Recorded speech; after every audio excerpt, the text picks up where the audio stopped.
سہیل آفریدی کا یہ بیان بہت امید افزا ہے، بہت ری ایشورنگ ہے اور بہت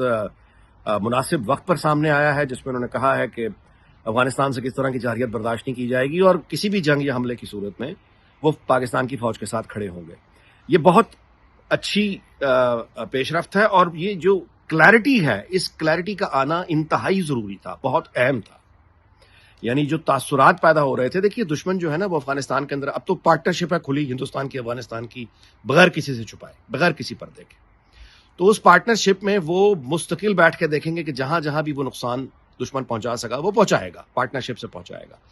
تو وہ تمام لوگ جو اس گمان میں مبتلا تھے کہ شاید پی ٹی آئی کی صوبائی حکومت جو ہے پختونخوا کی، اور یہ جائز طور پر تشویش تھی کہ ایک طرف سے افغانستان کے ساتھ معاملات جو ہیں بارڈرز پر بہت ہاٹ ہوں اور مقامی آبادیاں بھی اگر سیاسی طور پر یا نظریاتی طور پر وہ پاکستان کے حملے میں پاکستان کے ساتھ اس طرح سے نہیں کھڑی ہوتی جیسا ہونا چاہیے تو پھر پرابلم آ سکتی ہے۔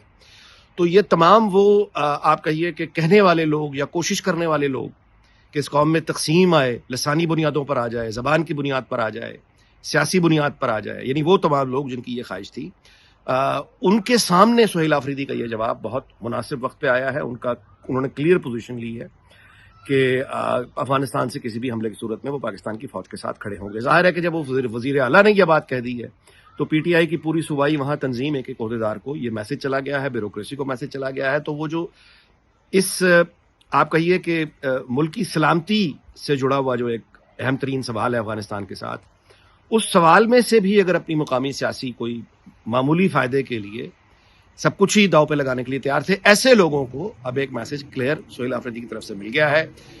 بجائے اس پہ کہ اس پہ ہم سہیل آفریدی کا مذاق اڑائیں، جو کچھ لوگ اڑا رہے ہیں، یہ غلط رویہ ہے۔ ہمیں بنیادی طور پر حوصلہ افزائی کرنی چاہیے اس آدمی کی کہ اس نے اپنی سیاست کو، جو ایک مقبولیت والی سیاست ہے، اس کو سائڈ پر رکھ کر اس نے حقیقت پسندی سے ایک اصول پر جو مبنی موقف ہے اس کو اپنایا ہے۔ پاکستان جو ہے وہ ظاہر ہے کسی بھی سیاسی جماعت اور کسی بھی سیاسی لیڈر سے بڑھ کے ہے اور اسی کو نیشنل انٹرسٹ کہتے ہیں۔ اب اچھی اور امید افزا بات یہ بھی ہے کہ دوحہ میں پاکستان اور افغانستان کے مذاکرات بظاہر کامیاب ہوئے لگتے ہیں، وہ کہ ایسے ماضی میں کئی ادوار ہو چکے ہیں، لیکن پاکستان کی جانب سے افغانستان کو پہلے اس طرح کا جواب نہیں دیا گیا جو اس دفعہ دیا گیا ہے۔ اس کے بعد افغانستان میں جو طالبان ہیں ان کو مکمل طور پہ امید ہے کہ سمجھ آ گئی ہوگی کہ پاکستان کس حد تک سنجیدہ۔ دیکھیے ایران کے ساتھ اسی سال غلط فہمیاں بڑھی اور اس حد تک بڑھی کہ ایران نے پاکستان پہ اٹیک کیا، پاکستان نے اس کا بھرپور جواب دیا۔ جب بھرپور جواب دے دیا تو پھر جو موجودہ دوستی اور تعلقات ہیں ایران کے ساتھ، اس کی ابتدا جواب کے بعد شروع ہوئی تھی۔ جب پاکستان نے اپنی طاقت دکھا دی، ایران کو اسٹرینتھ دکھا دی، اس کے بعد پھر ایران کے ساتھ ہمارے تعلقات بہتر ہونے شروع ہوئے اور وہ اتنے بہتر ہوئے کہ بعد میں ایران اور اسرائیل کی جنگ میں پاکستان نے بھرپور اسرائیل کا ساتھ دیا، جس پہ ایرانیوں نے پاکستان کا شکریہ ادا کیا اور کرتے رہیں گے for a long time to come. تو افغانستان کے ساتھ بھی یہ ایپیسوڈ ہمارا دوبارہ سے ریپیٹ ہو سکتا ہے امن کا، پرووائڈیڈ کہ پاکستان کے اس ایکشن کے بعد جو پاکستان نے افغانستان میں کیا ہے، they must know the seriousness of the issue for Pakistan, اور پاکستان جو ہے نہیں برداشت کر سکتا اس بات کو کہ وہاں پہ دہشت گردوں کے ٹھکانے ہوں جو پاکستان پہ حملے کر کے واپس چلے جائیں۔ افغان طالبان کو اگر اس لحاظ سے پاکستان کا تعاون چاہیے، اگر ان کو مقامی طور پہ مسئلہ ہے وہ خود کارروائی نہیں کر پاتے، تو بہترین طریقہ وہ ہوگا کہ پاکستان کے ساتھ پارٹنرشپ کریں اور پاکستان جو ہے وہ پھر ان لوگوں کو شکار بنائے، ان کو نشانہ بنائے جو پاکستان پر حملہ کرتے ہیں۔ تو اگر یہ تعاون اور دوستی کی ایک راستہ کھل جاتا ہے جو کہ سب کے لیے اچھا ہے، تو ظاہر ہے پھر بھارت کو بھی مایوسی ہوگی اور یہ افغان عوام کے لیے بھی اچھی خبر ہے۔ لیکن اگر یہ افغان طالبان پھر سے کوئی شرارت کریں گے تو اپنے مزید جو ان کا اجڑا ہوا ملک ہے اپنے لیے مزید مشکلات پیدا کر لیں گے۔ یہ نہیں ہو سکتا کہ وہ افغانستان میں ایک چھوٹے سے گروپ سے بلیک میل ہو کے پاکستان جیسی ایٹمی ریاست کے خلاف کھڑے ہو جائیں۔